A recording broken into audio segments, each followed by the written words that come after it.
Again, we continue teachings, topics on the sixth paramata, which is the activating the bodhicitta. And bodhicitta, or the mind of enlightenment, mind of Buddha. That word. And that also indicates we all have mind of Buddha. So now we have to activate that. And that is really known as the actualizing bodhicitta. Activating bodhicitta with the physically, verbally, performing, and engaging, lined up with the bodhicitta, and that is the activating bodhicitta. And with that, again, to do that, we're going to reactivate it, accelerate it of the motivations, the joy and appreciations, and vastness motivation of the bodhicitta for all living beings to become their enlightenment, and as well as to bring the realization of the purity realization of the Vajrayana teaching for myself and as well as all the beings to bring that realization status. Having that intention thought, and for that reason I'm going to reflect the teachings, a gracious teaching of the Buddha Shakyamuni, known as the teachings of the profound teaching and vastness teachings. Teachings, so this is in Tibet known as Sabbatari Jachevichu. And I'm going to reflect. I'm going to listen, I'm going to analyze, and I'm going to absorb that into my heart as practices. I'm going to make meaningful of that. So I'm going to become myself as a Dharma, Mangalic Dharma with me, not Dharma and myself separated to different places. Observe the teaching into the heart, activating that. Having those beautiful intention thought, and that in order to become that, may Buddhas, Bodhisattva, Guru Brahma, Sambhava, all the lineage masters, please bless me that so I can actualize that realization. Exactly, you all got realization. Having those beautiful intention thought, and then we follow again the teaching. The teaching, particularly this time, we follow the teachings of the Dudjom teachings that will go on that frame teaching, and which is known as then the heart advice to fortunate students. That is the Dudjom gave this teaching maybe 50 years ago, and but this teaching is for all of us, the fortunate one, all the fortunate ones. I mean, everyone, we all are fortunate. We went through many different ways that went through when we're discussing about whole renunciation thought, and so we really discussed. We're all fortunate practitioners. We are fortunate. We have such a wonderful opportunity, wonderful circumstances, wonderful conditions. We are surrounded, and therefore really we are fortunate. Born with fortunate too. We are clear, instinctive mind, and very, very kind of thoughtful and spiritually oriented thought. Not just only ourselves, we're thinking about other beings. Those are all known as the sign of the realization. Those are the seedling signs of the realization of enlightenment is booming up, really true. It's just coming vapors, like spring water. We all have that. But this is not just only enough to have that. This can be again damaged and interrupted by the midst of the chaos of the in the samsara situation that we go every day through that challenges. And therefore it can be really slowed down and interrupted. For that reason, we need practice. That is all about practice, as known as practice makes perfect. It really will bring the perfection status continually. So we move forward steadily, steadfast, we move forward, and then it will bring the realization. So, with those understanding, and now we go with these teachings. And the teachings are very kind of, now I'm just kind of to go to the point that we kind of lay out as following the teachings of the Lungchibai and other Nyingma masters, or the practice masters of the practice lineages, the beginning good, middle good, and concluded good. We are now in the middle good. Material good is the principal part of the practices. Material good is also not just a kind of, oh, material good, I don't need any other those beginning good, ending good. Always we combine. All of these three are so important. It really makes it perfect, completely perfect. It makes total practices. It's not incomplete if we have these three. So every time this motivation, the joy and the appreciations, precious attitude or the feeling of this foreigners as your thought, refuge, bodhicitta, and the devotions, those are known as the beginning good, but always we should have that as much as we can. Even during the middle of your intensive practices such as repetition or the visualization or the Dzogchen meditation or Mahamudra meditation, occasionally bring up those beautiful thoughts. For a few minutes or few seconds. It's so powerful, so important. In the teaching said, all the masters always said, that when you do those, reflect those, it will freshen up your practices. It will freshen up your concentrations. It will freshen up your devotions. It will freshen up, kind of stabilize the meditation, bring more clarity, more crispy clarities in the meditation, not dull, soggy, kind of almost like, looks like almost going to sink to the earth, into the earth. No, its brightness is really bring up those. It's always so. It's kind of fresh up, reactivated that, and so those are really so important. And therefore, even during the middle of the practice, middle of the principal practices. Principal practices is the then, as we discuss it or following the teachings of Longchenpa, middle good. And that is then particularly actualizing bodhicattas. Actualizing bodhicattas, whole practices is now the actualizing bodhicitta. And the bodhicitta is when actualized, and then it's summarized into 6 paramata practices. That is more kind of elaborately highlighted the intensifying of the quality of the bodhicattas, or practice of the bodhicitta. As we discussed yesterday, and you know already, the practice of bodhicitta, we need courage and commitment and confidence. These 6 paramata practices is so powerful.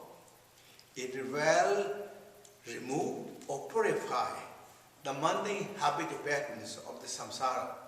It clear away that and bring up the perfect meaning of the lives, meaning of the time, meaning of the situations. Finally, it will bring the really realization of the Buddhahood in order to benefit for all sentient beings. So therefore, courage and commitment is so important. With that, have that being as a bodhisattvas, the bravery for the enlightenment, have that kind of bring up that is then this both 6 paramatas. In order to do these paramata practices, also we need courage. We have to be brave. Generous practices, morality practices, patient practices, all the other paramata practices, we need bravery. We should bring up our hidden warriorship quality. Really bring up that quality with openness, with relax, with smart, with practical. So that means the warriorship practice of 6 paramata or the 5 paramata is solely guided by 6th paramata, wisdom. Wisdom paramata is guiding every other paramata practices. Wisdom is like eyes in the teaching set. Eyes of the 5 paramatas. Wisdom is eye of the generosities paramatas. Wisdom is eye of the morality paramatas. And wisdom is the eye of the patient paramatas. And so forth. That means combined together. That means it's completely guided, perfect, beautiful, practical, very effective practices that benefit to one's own self, but also for other beings. Because the solely purpose of the bodhicitta is to benefiting for others. That's what we know. That's what we heard. That's what we taught, learned. So therefore, it is to have those mind. And with this, and now we talk, with those understanding, again, now we go over the topic what we started yesterday, which is third paramata, the patient paramatas, which is the chant paramatas. Chant paramata is the most powerful paramata. Again, as in the teaching said, for example, generosity paramata is so powerful, so special. But the morality, the second paramata, is more powerful than the generous paramata, and more profound, more deeper, more powerful. Morality paramata. And morality paramata, to compare with the moral paramata and patient paramata is more deeper, more stronger, more effectful, more powerful. It's deeper. And that's how really teaching goes.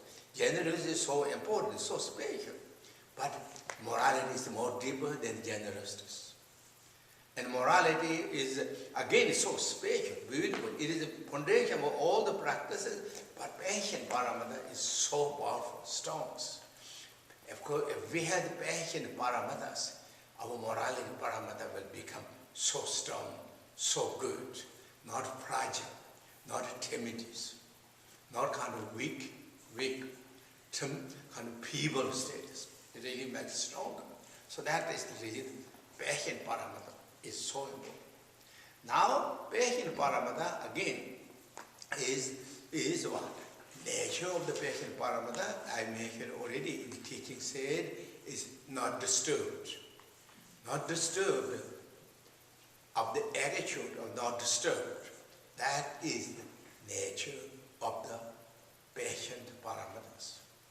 That also indicating in the samsara where we are, there's so many challenges, so many kind of like situations, circumstances that comes up, and we can be disturbed.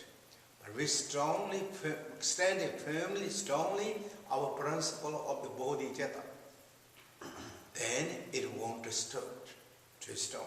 Maybe it disturbed for a short moment or few seconds, but if we catch up that with wisdom of the mindfulness, we will reaffirm back to our foot where we're standing, firmly standing. We can stand tall and firm and strong. So therefore, it's not disturbed.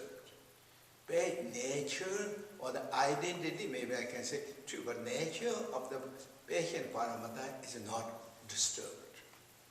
Not disturbed. And in the teaching said, use example, strong and solid as the mountains. No matter whatever the situation and circumstance, whether it changes, mountain remains as mountain. Whether it is rainy, whether it is sunny, whether it is winter, whether it is like summer, the whole time remains strong.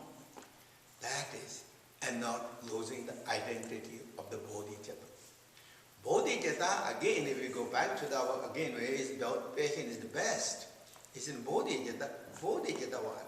We talk that wishing bodhicitta as four boundless. So patient is standing firmly on the four boundless. Four boundless for all the sentient beings. That's what we discuss. Now, together with that, we discuss about the wishing bodhicitta. What? The too many practices, simple to tell, or equalizing, exchanging. Others are more important than the one's own self. Those are wishing bodhicitta. When we do thinking of those thoughts, it's known as in the teachings mentally exercising. Now not just a mental exercising, when you come to the sixth paramata, you're actually, we are physically, verbally, we are engaging that same our fellow principles in the action, in the society, in the social events, or in the groups, or others, with others. That is what really now. Now you're really putting that in exercise. that's for boundless, and Tungni practices, or those Daji Nyamba, Daji Jeva, and Davi Genji in the Tibet. We are putting exercise. So to do this patient is one of the very, very powerful. If we can handle and stand up firmly with that and not knock down us from our passages or our path, then that is known as the great principle, symbol of the good practitioners.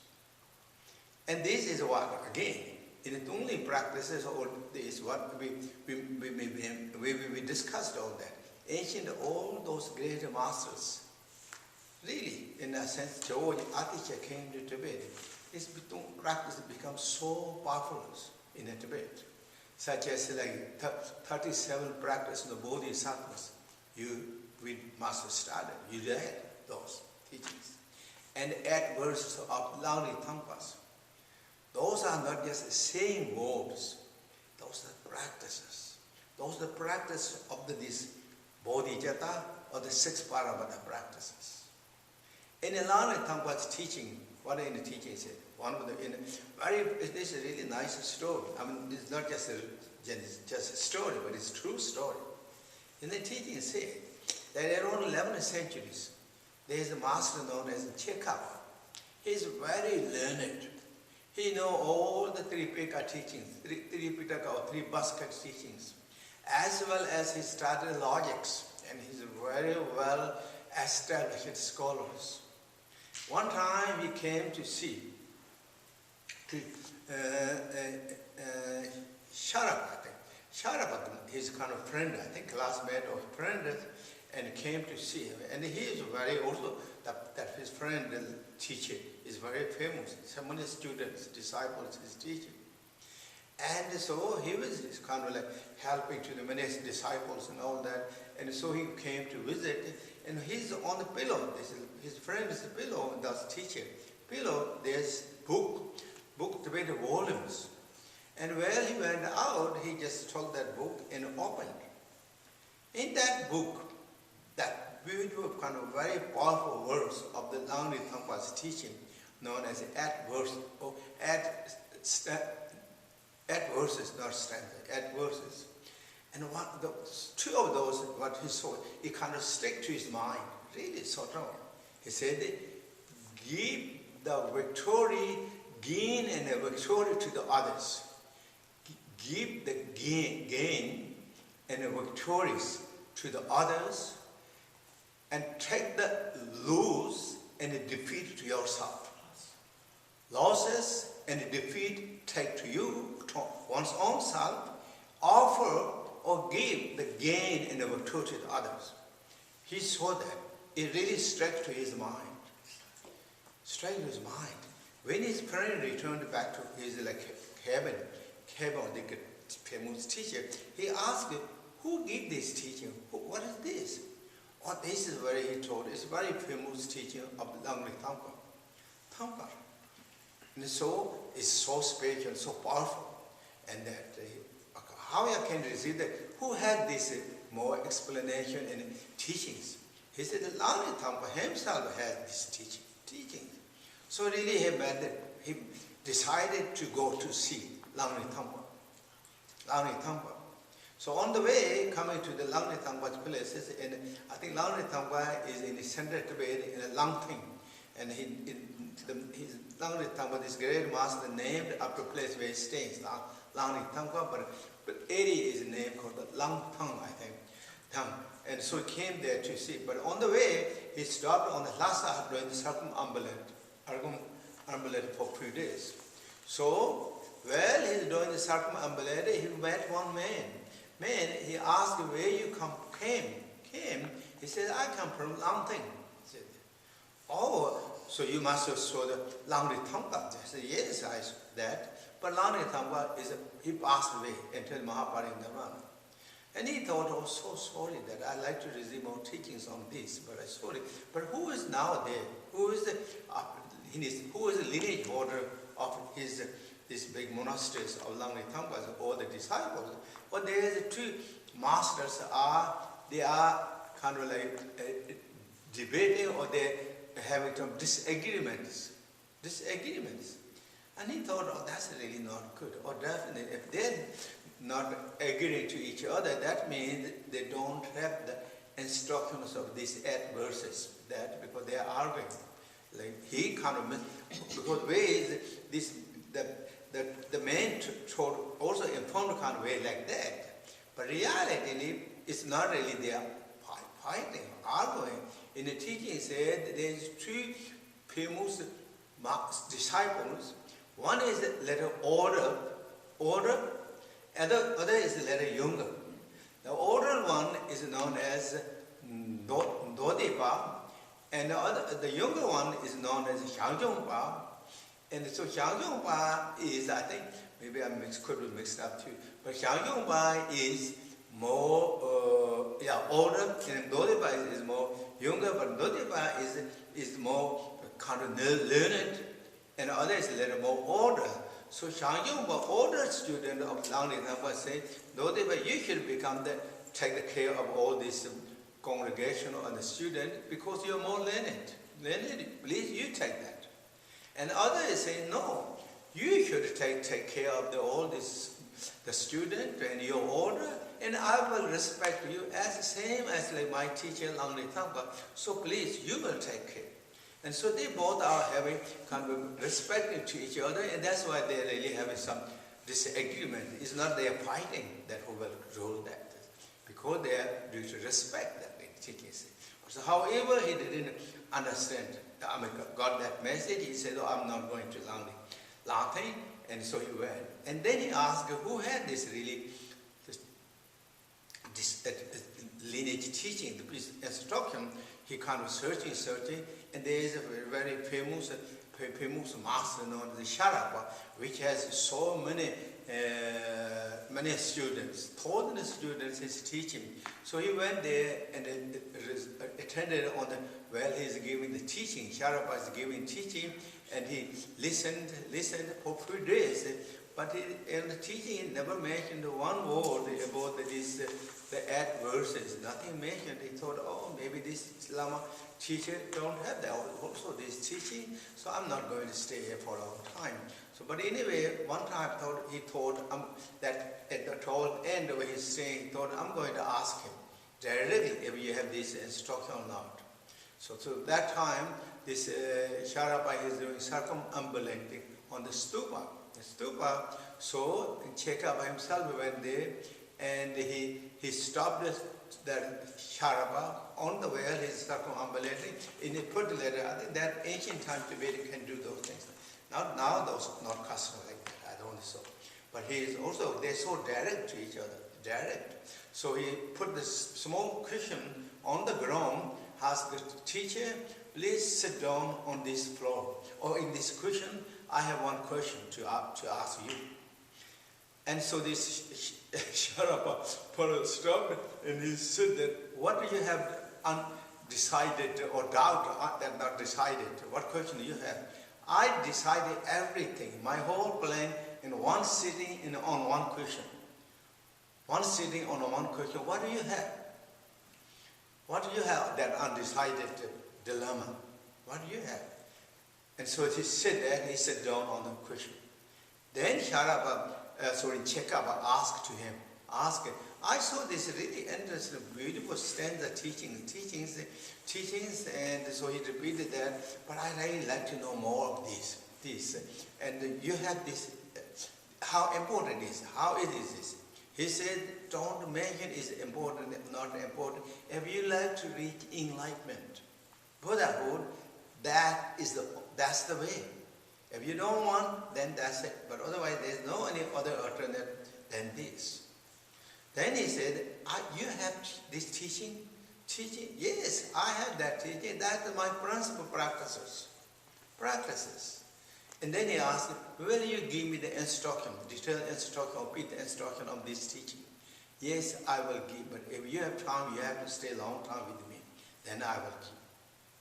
So, this Chekapa stayed with him 6 years in the teaching seat. Stayed 6 years, the entire teachings.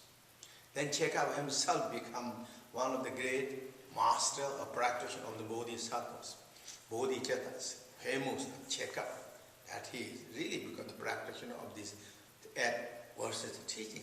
So that is really the teaching. I mean, when you hear these teachings, the sum of those words, as I said, what I said, give the gain and the victories to the others. Take the lose, defeat to yourself. That is the great, powerful statement of the Bodhisattva, the compassions. And that is mean they have the most powerful courage and commitment, passion. That is what really it is. So therefore, this passion practice is so important, so special and powerful. So now, when we do the passion practice in the teaching said, first you have to think of what is the unbenefit of not doing the passion practices. Or what is mistakes and errors of not doing the passion practice or not having passion. Then you should think, what is benefit of the passion practice? If we do the passion, if we have the passion, I mean, simple I say, if you have the passion, what benefit is? If you don't have passion, what is unbenefit? If you check that, between that, put in 2 palms, 2 palms, one is unpatient, other is patient. You think unpatient has no benefit, both in samsara and in nirvanas. All the miserables, all the difficulties, challenges, really brought up by unpatient in the samsara. As I said yesterday too, I mean, it's not just I'm saying we don't know. Truly, we experience in our life. For example, in the samsara, everyone wants happiness. Everyone wants friends, family members, associations, associated each other, relationship, all that. That is one of the goals, one of the 8 goals, the concerns, gain and obtaining.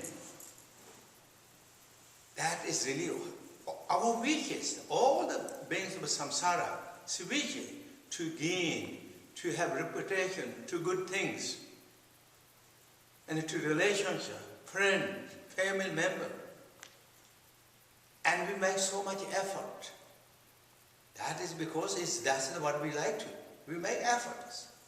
But this impatience, that anger comes. All that what you built up over years, it smashed. It really destroyed. To build up the friendships, it's not just going to become friendly immediately. Many times it takes time. Gradually we build the trusts.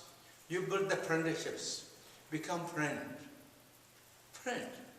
But the years of the effort of the friendships destroyed by the maybe 5 minutes, the unpatient activities, the whole that destroyed within that 5 minutes, or maybe even seconds. That we all know is not mystery. We know. Main thing, as I said, in all this, kind of good things in the samsara, the families, beautiful families, luxurious homes, luxurious everything is beachfront houses, all front house, the ocean, the lakefront views, and mountains, the baths, the jacuzzis, and hot tubs, and the swimming pools. Every desire of the world, there is like water is coming according to the temperature, what you desire, and make those things. Such pleasures atmospheres. But one or two times unpatient activity, again it smashed all that. And this is what samsara we call. Really, it's true. Because why is it happening? It's unpatient. Many times those destroyed has not big meanings. It's not big deals. Because our stubbornness of the ego clinging and our kind of arrogance or the and arrogance and jealousness, whatever the reason, it just smashed the whole things. It completely blinded us, become the dark, created the dark, and don't see anything, and then smashed. When that happens, the end, almost everyone feels so bad, so shamed, unvalued. Then they started blaming to themselves or destroying themselves, all different ways. This all started because of the impatience. In the samsara we're talking. That is what happened. The whole friendships, whole harmonies, peacefuls, communications, everything is destroyed. But on the other hand, as we have the patience, there is patience. And in the teaching said, let it go. Let it go. Let it come. Let it go. Not holding onto that. Onto that. Then we continue to enjoy friendships. And we can learn, we can teach, we can support each other, we can clarify those things. Don't have to destroy it right there. The old efforts. That is what that's in the samsaras. Then in the Buddha teaching, in the nirvana, patience has no benefit at all. In the Buddha teaching, when that happened, for example, in the samsara, that not ended right there. We created negative karmas. One great master, Shantideva, said, the 1,000 eons of the making offerings, generosities, morality practices, that very chori is destroyed by that one moment of anger in the teaching sense. Anger, therefore, anger has no value. Anger has no value, anger has no quality, good quality at all, except is 100% and one is poison, bad, is disturbance. The biggest obstacles among all the negativities is anger. For that reason, again, said, there is no worse bad karma than the anger activities. There is no better good karma than the patient. Therefore, every means of the effort, make patient, be patient. That's really in the teaching said. Is it true? In the samsara, it's so chaos that we can see. It's not something that we have to believe. It's evidence. Evidence. Our own eyewitnessed. Or our own senses are witnessed. This is how it is. So therefore, thinking the bad result, bad aspect of the anger, and thinking of the good and benefit of the patient, then we should practice, patient paramanas. Patient paramanas. And so now this patient paramata, not as I said that, but we know that is subdivided into 3 sections. Patient, and I kind of just trying to say exactly as in Tibetan, in English, or the meaning roughly trying to translate it into English, and then we go a little bit over on those each points. The first one is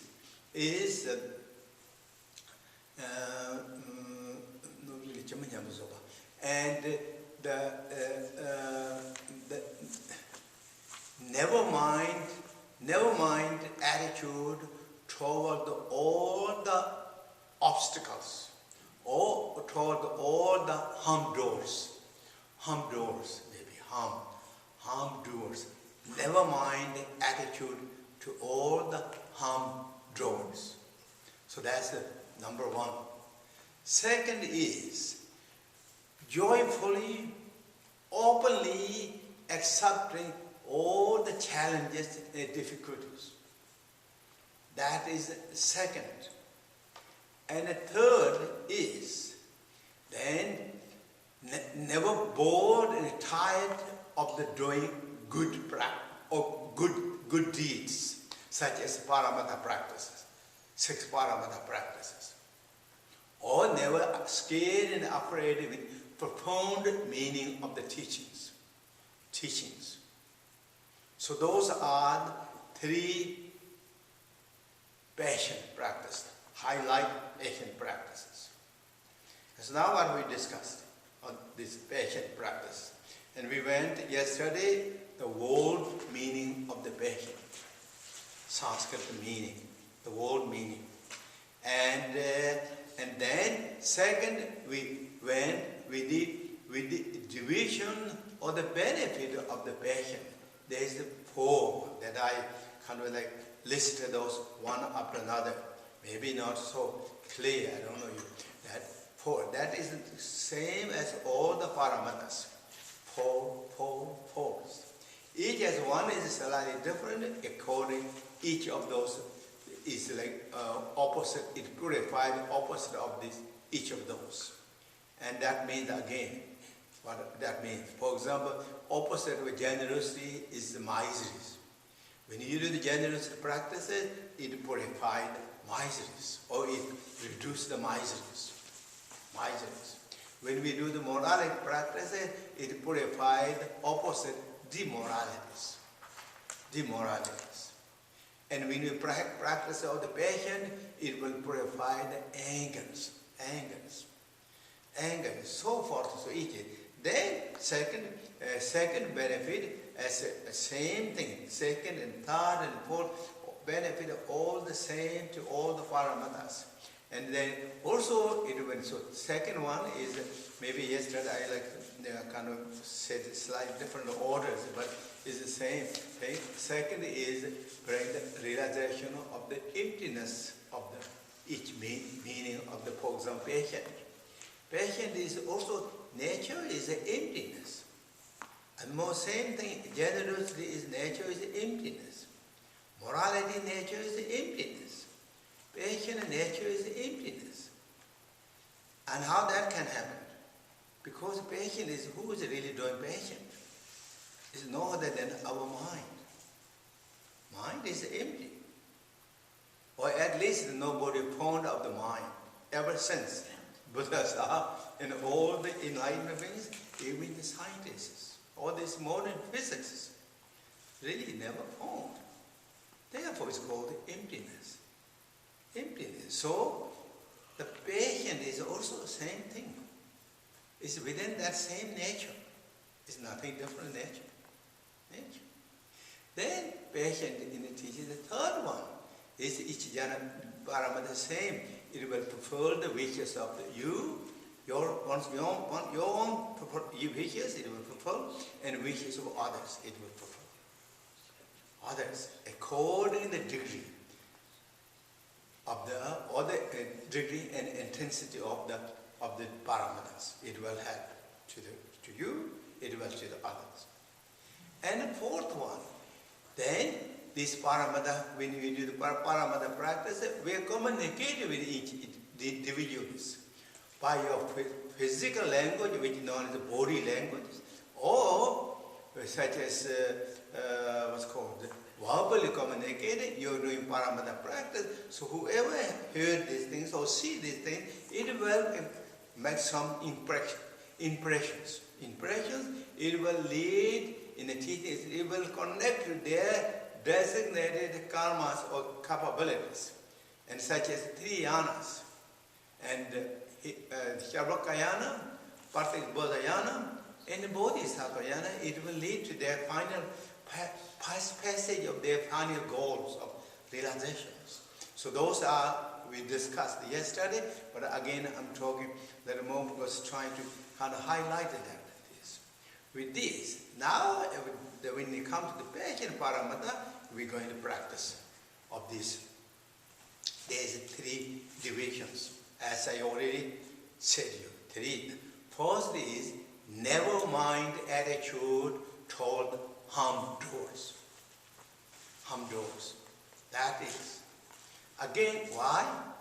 Because our bodhicitta. Because our only practices.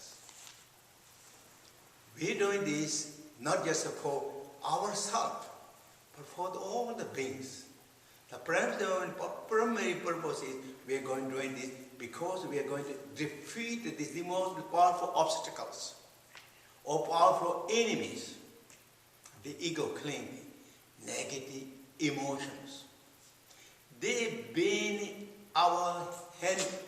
hindrance to us and obstacles to us, the permanent ongoing enemies to us, disturbing our joy in peace, happiness, ever since, from the beginner's times.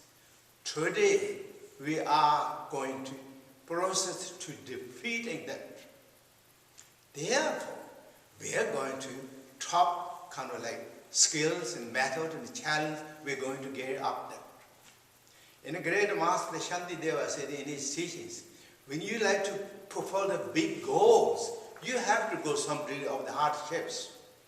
For example, if we got sick, we got very sick or some kind of like bad sick, we go top treatment because we're going to be patient with that top treatment, such as surgeries. We're going to be patient, even though it's cutting our bodies, doing the surgeries to our body, but we're going to be patient with that because we're going to defeat the big things, more bigger than that. Same way, we're going to defeat this negative emotion, negative enemies. For that reason, we are known as also courageous for the enlightenment. Courageous for our enlightenment for ourselves, courageous enlightenment for all the beings. That is what really the warriorship is, true warriors. As I said yesterday, the great master Shantideva said, that when you defeat the enemy or the negative emotion, that is the great warrior. That is really warriors. One way somebody kind of in the samsara we call, oh, he or she killed that enemy something. But that is, according to Dharma, is not the warriors, not the bravery. That's timidity. Already going to die in killing that again. What has point? It looks like kind of like putting the arrow or the knife or the sword to the corpse. That is not the one. The top challenge, the worst enemies, is negative emotions. That is going to defeat, completely defeat, uproot, kick out from the area of our spaces to the state of the great emptiness. That is truly warriors. Therefore, with full of courage, full of commitment, full of confidence, and we are going to then take care of all those different opponents or the difficulty, whatever the hindrance comes, we are going to take care of. Now we're going to have the attitude of never mind to the harm doors. Plus, also in the teaching said, I suggest Great Master Shantideva too, if anybody is doing harmful, if we have the patience, that is really, they are putting us test. They are training us. Without the trainings, we are not going to become the warriors. For example, we like to go to the Olympic Games, or like restless stadiums, or those platforms, restless. You have to train. You have to train, build up the muscles.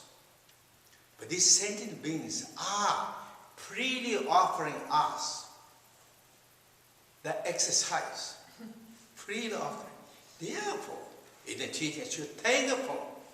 They are the primary cause to reach enlightenment. They are the really truly.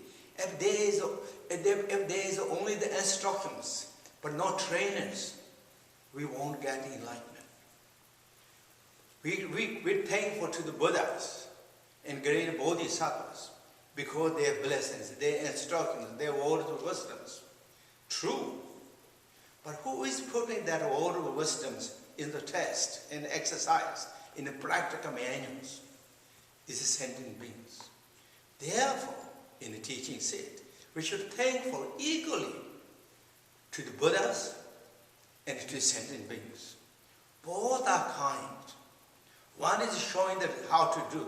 practice and all that, and other is giving you the test and the training. Therefore, thankful. Instead, feel upset and following the emotions. If we follow the emotions, we are subjected under the subject of the emotions. Then we lost. We become the victims. That's what will become we. In the teaching said, we become the slavery of the emotions, negative emotions. We will become the servant. Not just a servant once in a while, like kind of like in the hours or few hours, that the whole constant, the whole lifetime, day and night, we become the slavery of the negative emotions. This been so long time, not just a short time. From the beginner's time, we've been slavery of the negative emotions. Today is the great teaching of the great teacher Buddha Shakyamuni, all the Bodhisattvas. We are really going to change the course. How wonderful, how beautiful, how special. Therefore, harm doers are so good. For those reasons, what the great master, the Yeshe told me is in 37 practices. What he said, I mean, you read those. Many of you already know. I also did read too. One of the teachings said, the one I taking care of my own son, when I took care of as my own son or my own child, that same one made me all the obstacles, made worse than enemies. Instead, get upset to that. You should be more thankful that putting me in the test of the patience. Thankful to accept that situation thankfully, and even more kinder to that person. As like mother is so kind when the children are sick. Children are sick, their mothers or parents are so kind. Same way, they're sick, mentally sick. Therefore, instead of getting upset, I should be thankful and take care of them. That is the practice of the Bodhisattva.